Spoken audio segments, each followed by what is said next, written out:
Is your kingdom constantly under attack by curses, dark magic, questionable royalty, and random old women carrying dangerous knitting equipment? Well, congratulations, sweetheart. You may be living inside a medieval horror story. Introducing the fairy tale safety system. Medieval protection for modern problems.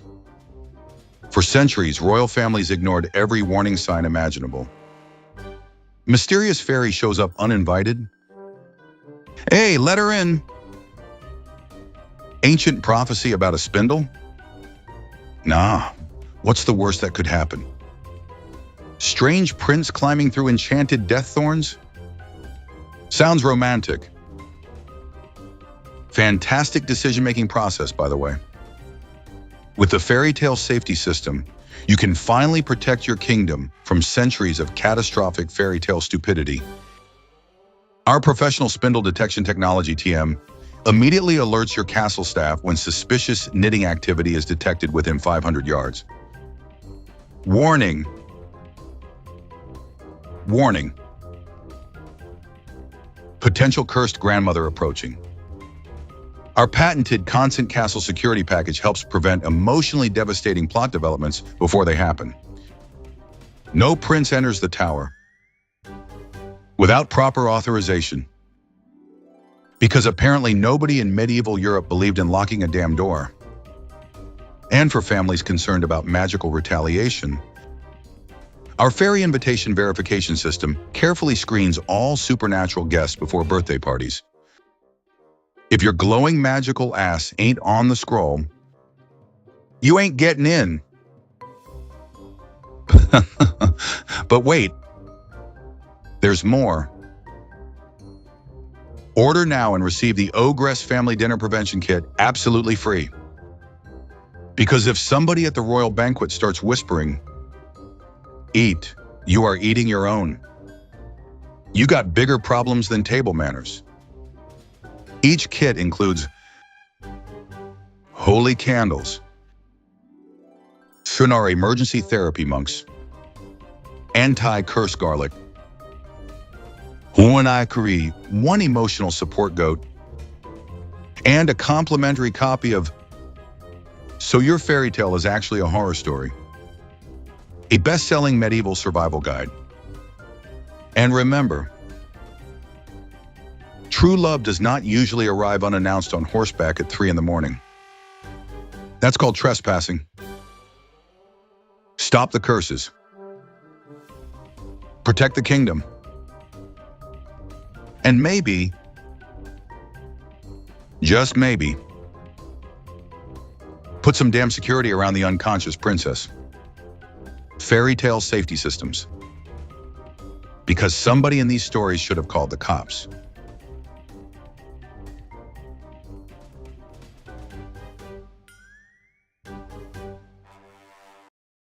Viewer discretion is advised. This documentary contains literary analysis, folklore history, dark fairy tale origins, medieval nightmare fuel, uncomfortable subject matter, aristocratic weirdos, cannibalistic revenge plots, and enough sanitized childhood propaganda to make Disney clutch its pearls and call legal. Before anybody starts screaming, "You're ruining Sleeping Beauty," relax, sweetheart. The story was ruined hundreds of years ago. We're just digging up the body and reading the paperwork. This is not a bedtime story. This is not a princess fantasy. This is not True Love's Kiss. This is the original horror hiding under the glitter, the tiara, the castle, and the animated birds who probably needed a union rep. This documentary is for commentary, historical discussion, satire, analysis, entertainment, and educational purposes. Nobody is accusing a cartoon prince of federal crimes. Nobody is filing charges against the spindle.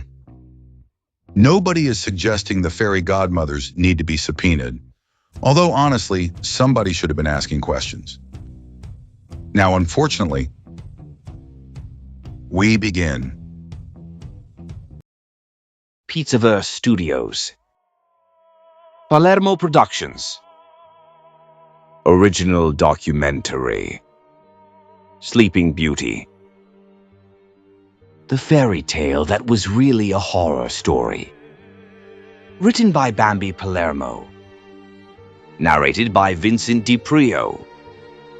Produced by Pizzaverse Studios and Palermo Productions. The story of Sleeping Beauty that you know is a lie. Not a misunderstanding, not an embellishment, but a deliberate fabrication designed to hide one of the most disturbing tales ever told. You've been told it's a story about true love's kiss. A beautiful princess falls under a curse, sleeps for 100 years, and awakens when her destined prince arrives to break the spell with a kiss. It's romantic. It's magical. And it's completely false. Because in the earliest versions there was no kiss, no romance, and no choice. Only violation, betrayal, and horror.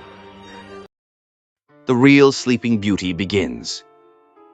To see the truth, we have to go back to the very beginning, where the tale first took shape in medieval Europe.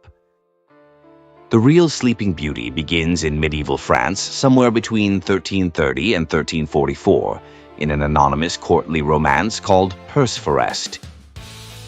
Picture the scene in the great halls of French nobility, where tapestries depicting battles between virtue and vice hang from stone walls, where knights swear oaths to abstract concepts like honor and courage as if they were living beings. This was the world of medieval romance, where readers expected allegorical figures to walk onto the page as casually as any mortal character. In these stories, reason wasn't just an idea. She was a woman in flowing robes who could grab a knight by the shoulder and warn him of danger. Discretion appeared as a stern matron who could block doorways. And Venus, the goddess of desire, manifested as a beautiful tempter who whispered commands that overruled all moral judgment. Celandine in the Tower. The princess in this version is named Celandine, and she does fall into an enchanted sleep after pricking her finger on a flax splinter.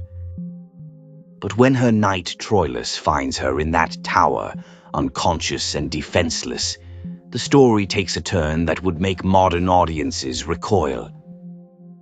Two figures materialize before him, reason and discretion themselves. Not as metaphors, but as physical presences blocking his path. They warn him explicitly that what he's contemplating is wrong, that violating a woman without her permission, especially while she's unconscious, marks a man as the lowest kind of criminal. For medieval audiences, this wasn't subtle symbolism. These were the forces of moral order itself telling Troilus to stop.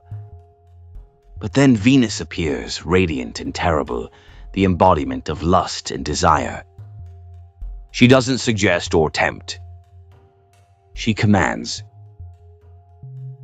She tells Troilus to lie with the unconscious princess. And in the moral framework of medieval romance, when a god gives a direct order, mortals obey. The audience would have understood this as both Troilus's damnation and his excuse. He violates Celandine while she sleeps. And the princess doesn't wake from this violation. She remains in her death-like state for 9 more months, while her body carries and delivers a child she never knew she conceived. The awakening comes only when the infant, searching desperately for nourishment, begins to suckle on his mother's finger and accidentally draws out the cursed splinter.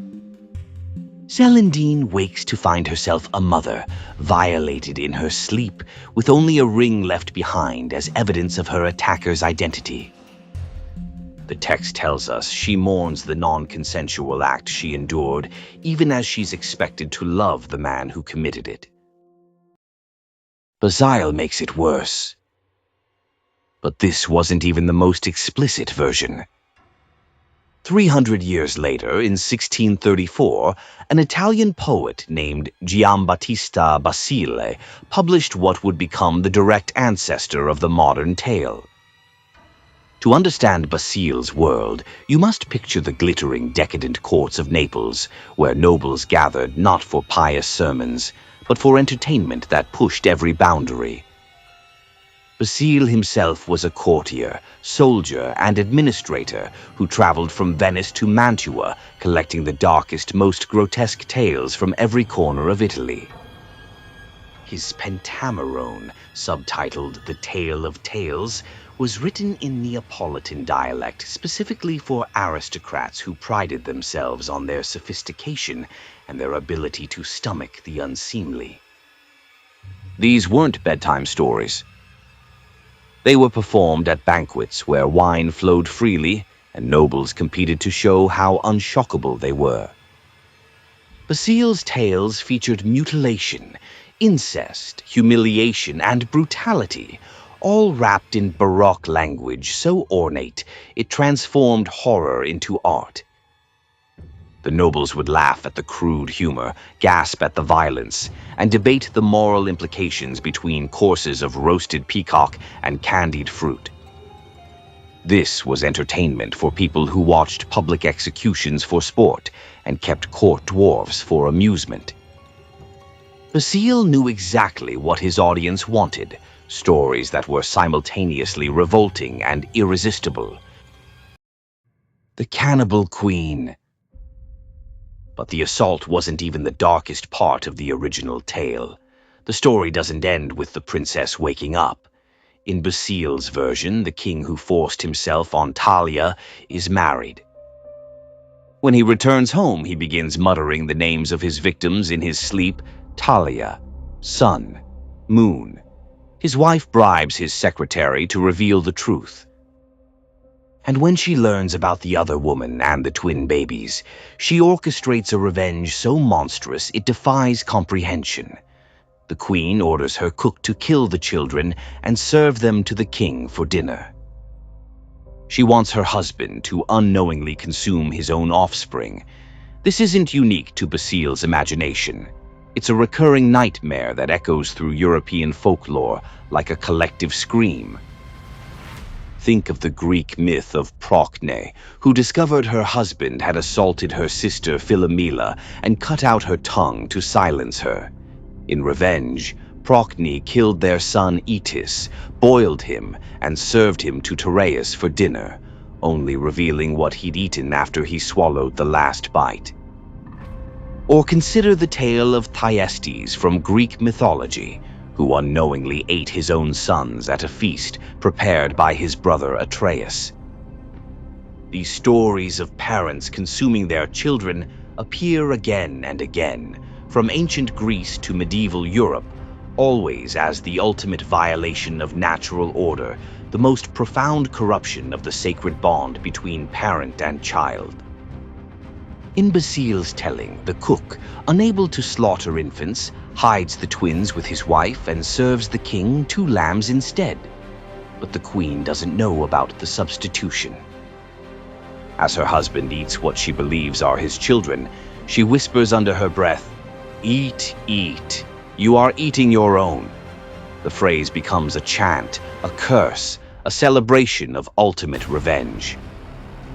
For Basile's audience, this would have been both horrifying and familiar. They knew these myths. They understood that cannibalistic revenge was the nuclear option of folklore, the point where human becomes monster. Perrault sanitizes the nightmare. When Charles Perrault adapted the tale for the French court in 1697, he was operating in an entirely different world. Picture Versailles under Louis XIV, where every corridor gleamed with gold leaf and every conversation could determine your fate. This was an era of transformation and anxiety. Women were no longer content to be silent ornaments. They hosted salons where philosophy, literature, and politics were debated with a freedom that terrified conservative men. Educated women like Madame de Sévigné and Madame de Lafayette were writing novels and letters that challenged traditional narratives. The précieuses, intellectual women who frequented these salons, openly questioned marriage, discussed alternatives to motherhood, and claimed the right to choose their own lovers. Perrault wasn't just a storyteller. He was a cultural warrior in a battle for France's soul. A member of the Académie Française and a devoted supporter of modern literature over ancient classics, he understood that fairy tales weren't just entertainment. They were tools of social conditioning, weapons used to shape young minds before dangerous ideas could take root. His stories weren't originally written for children. They were written for the adults who would read them to children, embedding moral lessons deep in their consciousness. Every story carried a warning, and Sleeping Beauty's warning was clear. Women who sleep too deeply, who let down their guard, who exist in passive beauty, are idealized. Women who stay awake, who act, who choose, they're the threat. Perrault made a calculated decision. He removed the violation entirely, replacing it with the prince simply kneeling before the princess, and she awakens. The violence that drove the original plot vanished, replaced by a moment so chaste it barely qualified as contact. But remarkably, he kept the cannibalistic second half of the story, even embellishing it. In his version, the prince marries the awakened princess in secret, because his mother is literally an ogress with an insatiable hunger for human flesh. When the prince becomes king and goes to war, his ogress mother orders the cook to prepare her daughter-in-law and grandchildren for dinner. The cook substitutes animals again, serving the ogress a hind instead of the young queen, and lamb and kid in place of the children. But when the ogress discovers the deception, she prepares a copper vat filled with vipers, toads, and venomous serpents.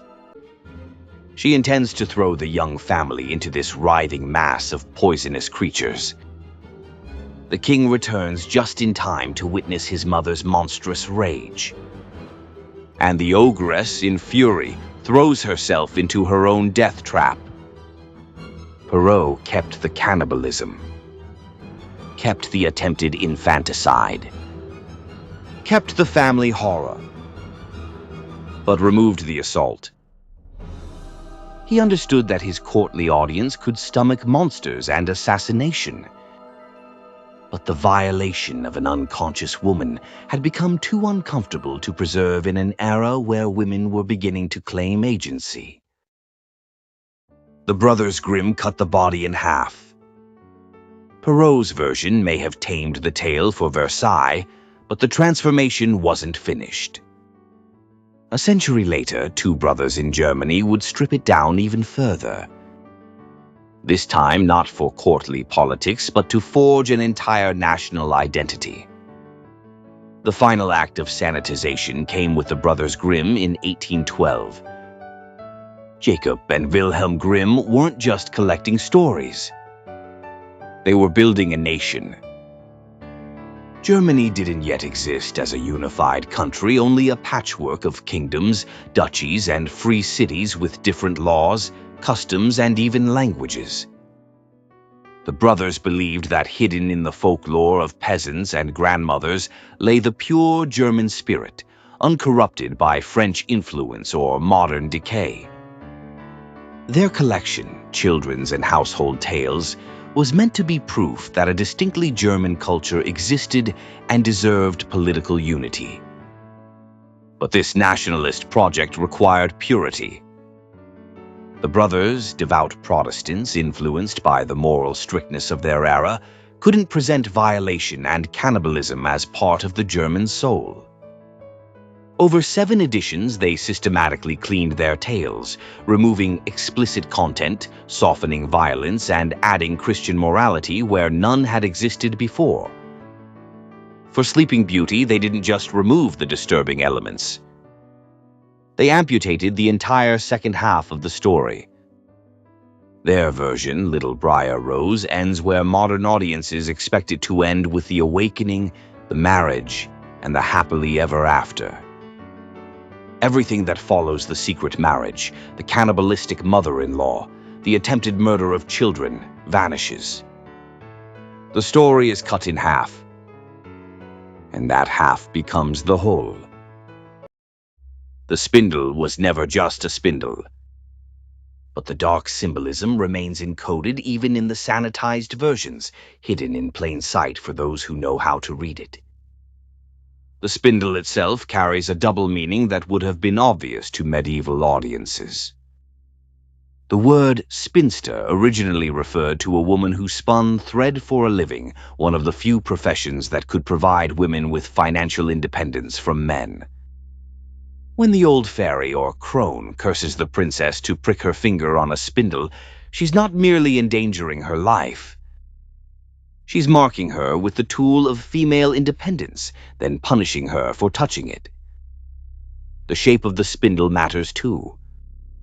Long, pointed, penetrating. The princess pricks her finger and bleeds, then falls into a sleep that leaves her defenseless. The symbolism isn't subtle. The curse becomes a warning. Women who reach for independence, who grasp at autonomy, will be violated and reduced to biological functions. They'll become mothers without their knowledge or consent. Death without decay. But the spindle is only the surface wound. Beneath the blood and sleep lies an older rhythm, one that echoes through myth and ritual long before Sleeping Beauty ever existed. A cycle of death and return. The 100-year sleep transforms the princess into something neither alive nor dead. She exists in a liminal space, breathing but unconscious, beautiful but unreachable. This mirrors an ancient pattern that appears in myths across the world. Think of Persephone, daughter of the harvest goddess Demeter, picking flowers in a meadow when the earth suddenly splits open. Hades emerges in his black chariot and drags her into the underworld. While Persephone remains trapped below, Demeter's grief turns the world to winter. Nothing grows. Nothing blooms. The earth itself enters a death-like sleep. Only when Persephone returns does spring arrive. But she must descend back into the underworld each year, creating the eternal cycle of death and rebirth. Sleeping Beauty is Persephone in a tower instead of the underworld. Her kingdom frozen in thorns instead of ice. The princess doesn't just sleep. She exists in a state of suspended animation that drags the entire world down with her. Her castle, her servants, even the flies on the wall freeze in place, locked inside an eternal moment. This isn't sleep. It's death without decay. Winter without end. And when she finally wakes, whether through childbirth in the original tales or through a kiss in later versions, she restores life to the land. The names reinforce this reading. Aurora means dawn. Her children are called Sun and Moon. She becomes the light returning after the longest night, spring arriving after endless winter. But unlike Persephone, who at least knew her captor, Sleeping Beauty awakens to discover the violation already complete, the choice already stolen. The thorns don't protect her. The thorny hedge surrounding the castle in later versions of Sleeping Beauty is usually portrayed as romantic. Beautiful. Mystical. A magical barrier waiting for the right prince to arrive. But once you understand the older versions of the story, the thorns stop looking protective and start looking predatory. Because the thorns never actually protect the princess from what happens to her. They only control who gets access. That changes everything. Modern audiences are conditioned to see the hedge as a test of worthiness. A fairy tale security system. A magical firewall against evil. But look closely at what the story is actually saying. The princess is unconscious, completely defenseless, frozen in time inside a hidden castle while the world outside moves on without her. And surrounding her is a wall of living thorns that kills or traps everyone except the chosen man destined to reach her. Not save her. Reach her. That distinction matters. The hedge doesn't wake her up. The hedge doesn't heal her. The hedge doesn't ask what she wants. It simply parts for the correct person. Like fate itself already decided her body belongs to whoever successfully reaches the tower. That idea runs deep through old folklore, especially medieval folklore. These stories were born in cultures obsessed with destiny, inheritance, bloodlines, and ownership. Women in medieval Europe were often treated less like independent human beings and more like political assets. Marriage contracts, dynastic tools, property wrapped in silk and jewelry. A sleeping princess hidden in a castle isn't just fantasy imagery. It's symbolic preservation. She's frozen at the exact moment of idealized purity. Young. Beautiful. Untouched. Passive. Waiting. Not living a life. Not making decisions. Not growing older. Waiting. The thorns ensure she remains untouched by ordinary men, while simultaneously guaranteeing eventual access for the extraordinary one. And that's what makes the symbolism disturbing. The barrier doesn't exist for her benefit. It exists to preserve her value. That's a completely different thing. And medieval audiences would have understood this instinctively. Castles themselves were symbols of controlled access. Everything in feudal society revolved around layers of permission. Who could enter the walls? Who could approach nobility? Who could inherit power? Who had the legal right to touch what belonged to someone else? Sleeping Beauty transforms that system into myth. The princess becomes the ultimate locked inheritance, and the prince becomes the man fated to claim it. Even the language surrounding the hedge is revealing. In later versions, the thorns are described almost like intelligent creatures. They twist, move, but unnatural, protective, but deeply sinister. Even the roses themselves carry symbolic weight. In European folklore, roses constantly appear alongside violence, secrecy, and sexuality. Red roses symbolize passion and blood. White roses symbolize purity and death. Thorns symbolize suffering, punishment, martyrdom. Christian imagery amplified this connection. Christ wears a crown of thorns before execution. Pain and beauty become inseparable. And Sleeping Beauty inherits that symbolism completely. The castle becomes a shrine built around suspended suffering. A beautiful tomb nobody is supposed to question too closely.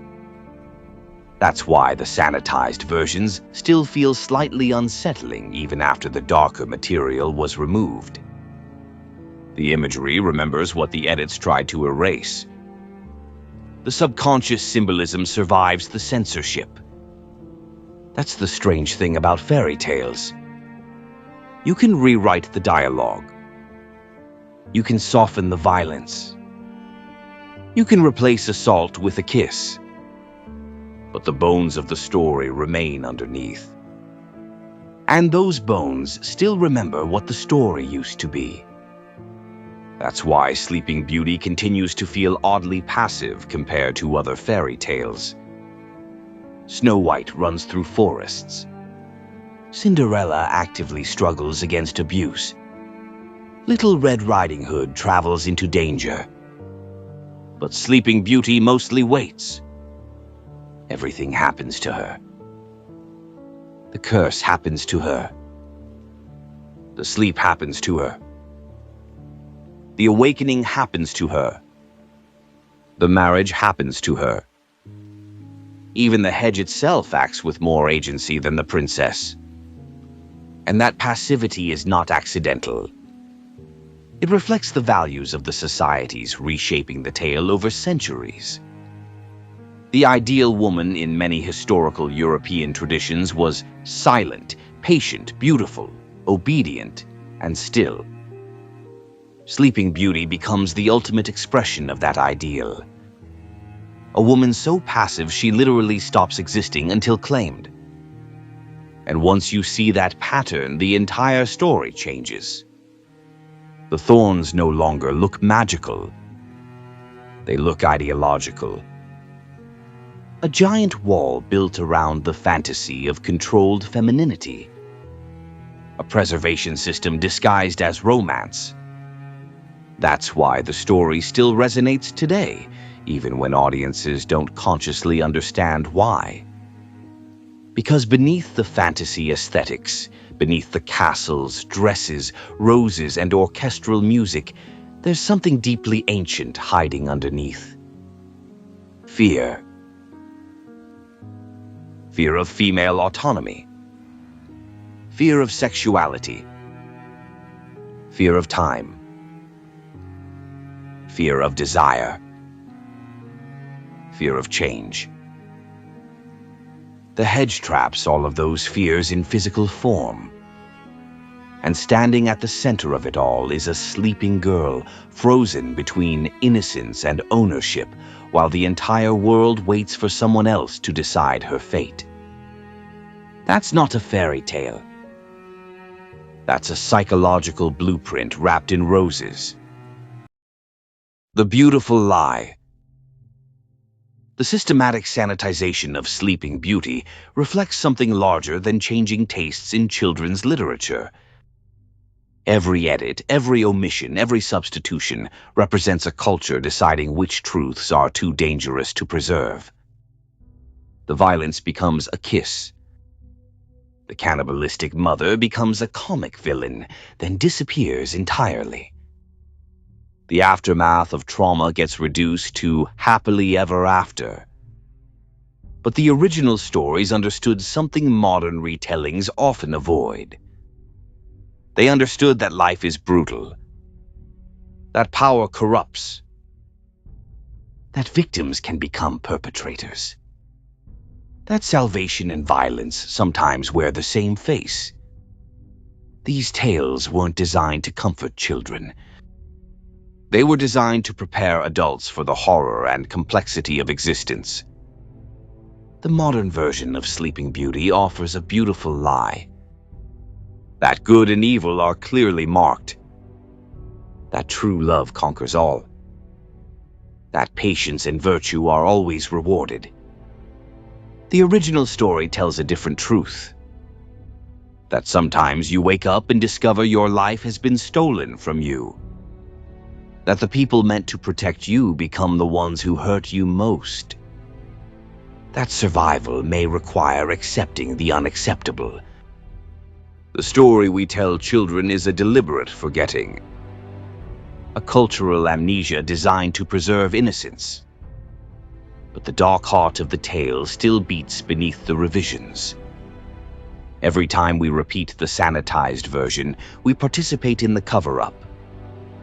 We help erase the testimony of countless women who recognized their own experiences in the original narrative, women who understood what it meant to wake up and discover that everything had changed while they slept.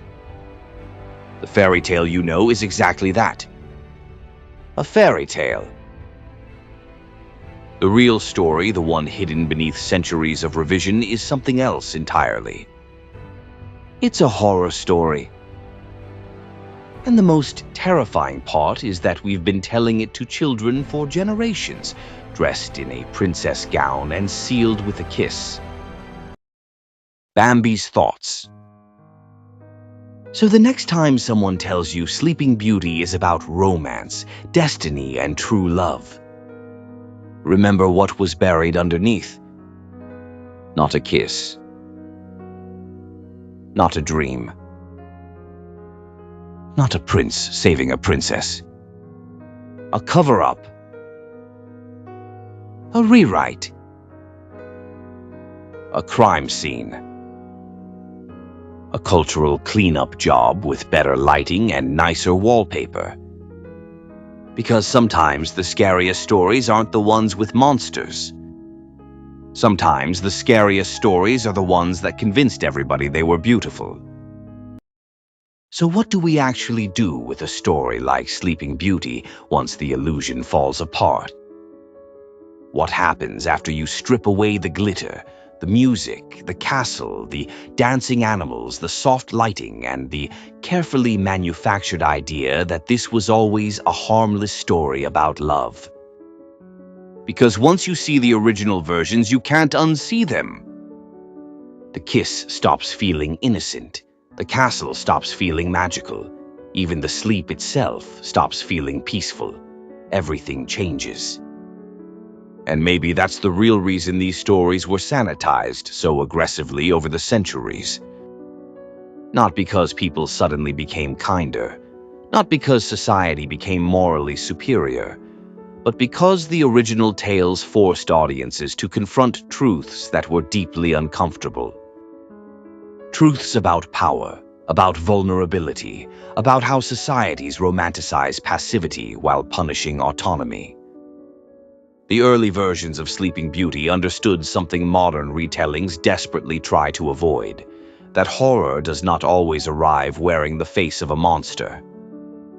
Sometimes it arrives dressed like destiny, sometimes it arrives smiling, sometimes it arrives carrying flowers, promises, titles, crowns, or declarations of true love. And fairy tales have always reflected the fears of the cultures that created them. That's what makes them powerful.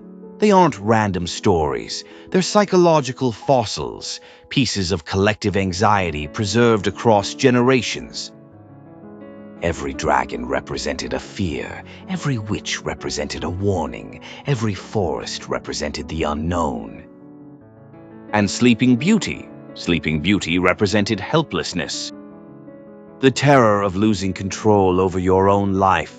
The fear of becoming trapped inside a role somebody else created for you.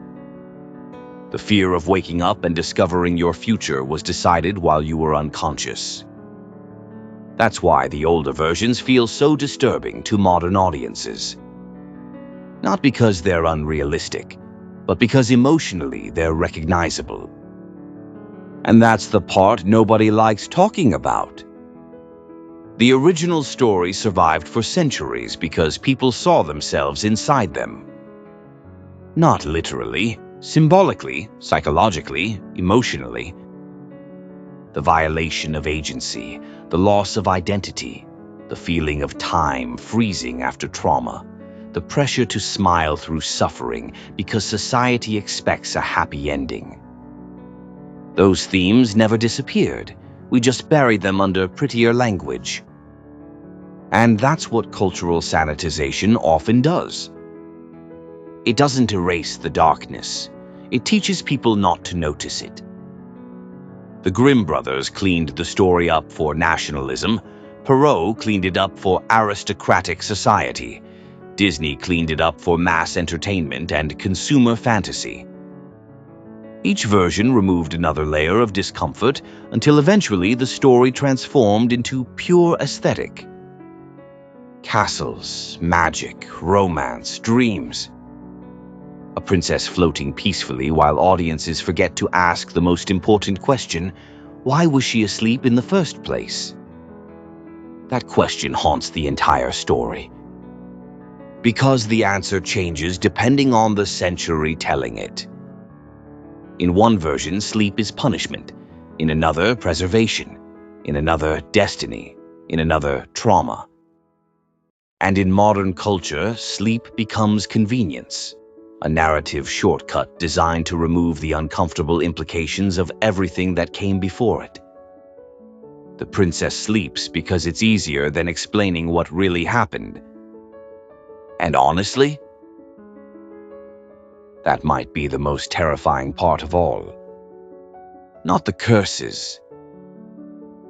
Not the thorns. Not the cannibal queens. Not even the violence hidden in the oldest versions. The scariest part is realizing how easily cultures can rewrite horror into beauty. How quickly violence becomes romance once enough time passes. How effectively aesthetics can disguise brutality. That process happens everywhere. History does it constantly. Power cleans itself up. Empires rewrite themselves. Abusers become legends. Victims become footnotes. And eventually entire generations inherit polished myths instead of truth. Sleeping Beauty is one of the clearest examples of that transformation ever preserved in storytelling. A nightmare slowly reconstructed into a dream. And maybe that's why the story still lingers in the human imagination after all these centuries. Because underneath all the revisions, all the censorship, all the animation, all the merchandising, all the wedding dresses and castle fireworks, the original wound is still there. You can still feel it beneath the surface. The silence, the helplessness, the waiting, the stolen choice, the eerie feeling that everybody around the princess seems more concerned with the story functioning properly than with the princess herself. That feeling never fully disappeared. It just got buried under orchestral music and prettier wallpaper. And maybe that's what fairy tales really are. Not fantasies. Not children's stories. Not harmless entertainment. Maybe fairy tales are cultural crime scenes. Ancient emotional evidence preserved inside metaphor. Warnings passed from generation to generation in symbolic form because some truths were too dangerous to speak directly. And if that's true, then Sleeping Beauty may be one of the darkest warnings ever created. Because underneath the romance, underneath the fantasy, underneath the kiss, the story asks a horrifying question humanity still struggles to answer. What happens when a person loses ownership of their own life? And everybody else calls it destiny? That is the real nightmare hiding inside Sleeping Beauty. And the strangest part, we've been telling it to children for generations like it was something beautiful. If you enjoyed this deep dive into the dark side of fairy tales, make sure you like, comment, subscribe, and join the Pizzaverse. Because over here, we don't just read the bedtime story. We flip the mattress, check the floorboards, interrogate the prince, subpoena the spindle, and ask why the hell everybody in the castle was acting suspicious. Drop your thoughts in the comments. Did you know Sleeping Beauty was this dark? Or did Disney successfully put everybody in a cultural coma? Either way, welcome to the Pizzaverse, where we don't sugarcoat fairy tales. We dig up the witch's house. Thank you to everybody watching, everybody supporting, everybody sharing these documentaries, and everybody who understands that fairy tales were never just cute little stories. They were warnings. They were mirrors. They were survival manuals wrapped in castles, curses, monsters, and magic. And thank you to the Pizzaverse crew for riding with us through another dark little hallway of history where everything smells like old parchment, bad decisions, and aristocrats with way too much free time. This has been a Pizzaverse Studios and Palermo Productions original documentary. Written by Bambi Palermo. Narrated by Vincent DiPrio. And remember,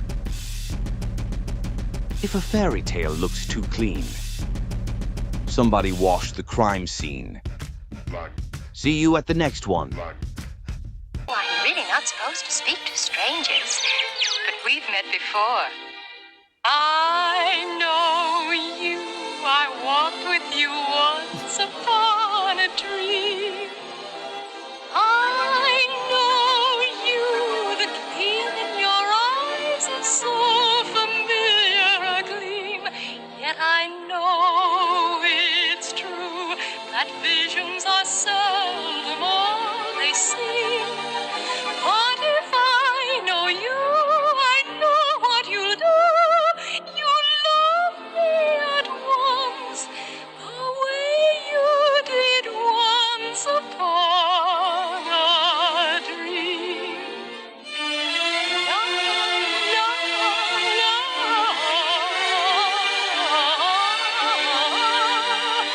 But if I know you, I know what you'll do.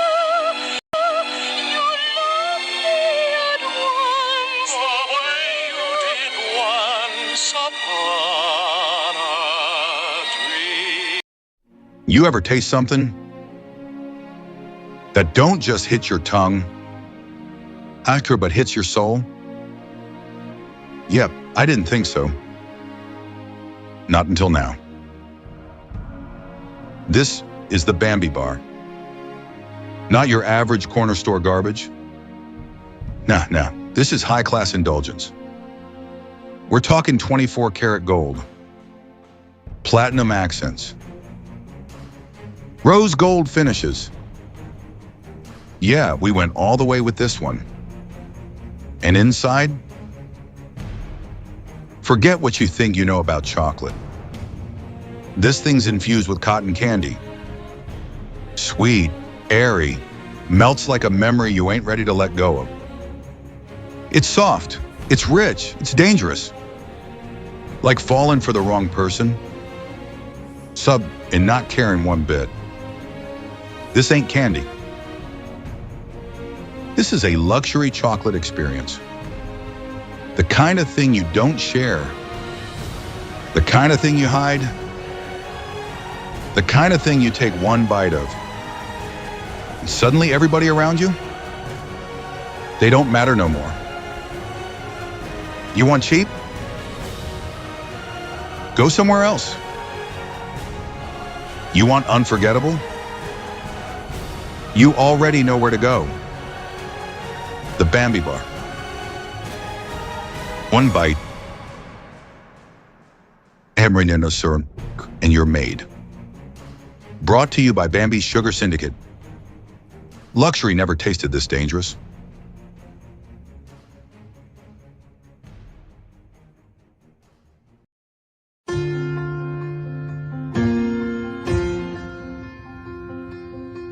I've gotta keep the calm before the storm. I don't want less, I don't want more. Must bar the windows and the doors to keep keep me safe, to keep me warm. Yeah, my life is what I'm fighting for. Can't part the sea, can't reach the shore. And my voice becomes the driving force. I won't let this pull me overboard. God, keep my head above water, don't let me drown. It gets harder, I'll meet you there at the altar as I fall down to my knees. Don't let me drown, drown, drown. Don't let me drown. So pull me up from down below, 'cause I'm underneath the undertow. Come dry me off and hold me close. I need you now, I need you most. God, keep my head above water, don't let me drown. It gets harder, I'll meet you there at the altar as I fall down to my knees. Don't let me drown, drown, drown. Don't let me drown. Don't let me drown, drown, drown. And keep my head above water, above water. And I can't see in the stormy weather. I can't seem to keep it all together. And I can't swim in the ocean like this forever. And I can't breathe. God, keep my head above water.